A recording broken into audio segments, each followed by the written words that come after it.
Hello and welcome to this session on working really as a teacher in the FE environment. Now, the idea of this is probably more to give you a holistic overview about expectations, roles and responsibilities. It is not designed to be a teaching session, but more about understanding responsibilities. And I'm going to break it down into three starts. The beginning, roles and responsibilities, the middle bit are roles and responsibilities, and the end parts. So let's look at the beginning. So as a teacher, what exactly am I responsible for? Well, it is your responsibility to make sure that your teaching and learning resources are fit for purpose. What that means is you are the subject expert. You are the teacher that is going to deliver the session, and you are the person that's going to monitor the progression. Therefore, it is vitally important you are involved in the curriculum development. So what does that mean? Well, it means you have to write the programme. Now, programme delivery can be called many things: programme schedules, schemes of work. But what we're talking about is if a course is being delivered over a period of time, you are going to be responsible for writing that period of time curriculum. It's your responsibility to encompass all of the areas that need to be in that curriculum. For example, functional skills, English, maths and IT. Even if it is not part of the main aim, we are expected to embed it. You're responsible for monitor and prevent British values, equalities, safeguarding, student welfare and information advice and guidance. And then the bit in the middle is actually the course itself that you're preparing.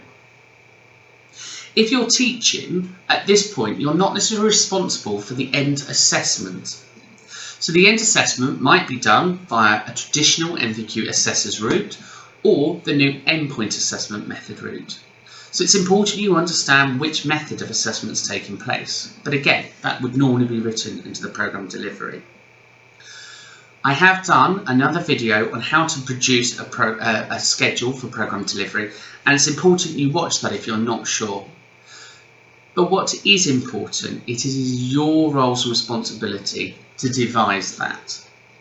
Now, on top of that, it's your responsibility to prepare the resources. PowerPoints, PowerPoints, videos, assessment activities, group activities. So whatever it is you're going to do to bring that programme together. It takes time to produce this stuff. It is not a quick win. I've been doing the job now for about 21 years, and it still takes me a good 30 plus hours to write an effective scheme. Because there is so much to encompass into it for it to be sustainable and suitable and demonstrate the things that it needs to demonstrate. It's also your responsibility to review that. So after you've delivered the programme, that you collect some kind of feedback from the learner or from self-analysing and self-reflection and going back to the session for continual quality improvements. It is simply not good enough that you would run the same session over and over again without looking at it, reviewing it and making improvements. So, programme delivery and resources are all down to the teacher. We will run sessions throughout the year, and it's part of the QTLS programme that you understand how to devise effective teaching and learning materials and resources. Equally, it's down to you to decide how you're going to deliver that and what the off-the-job learning looks like. Are you going to create online platforms? Maybe you're going to do some videos. Maybe you're going to have webinars. But let's look at ICT, at cost-effective methods of trying to produce excellent teaching and learning materials. And here's an idea. If you've got 10 classes for one subject matter, why don't you do them as a webinar? Therefore, if you have work-based learners all around the country, you could say your health and social care class is Monday, 10 AM. Provide a web link and you deliver that session remotely, meaning you're delivering the session once across the country. Just think, if a college were to do a class, everyone would attend that college, and therefore the teacher's time is more effectively used.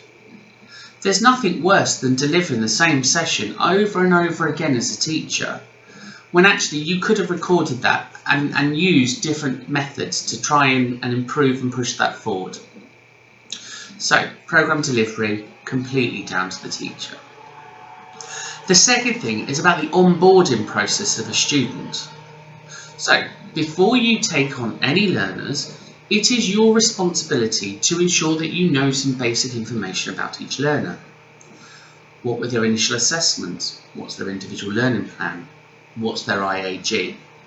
Now, for each of those, I'm going to do separate videos because they can all be quite complex. The initial assessment is more than just an English and maths. It is a full scan of somebody's ability.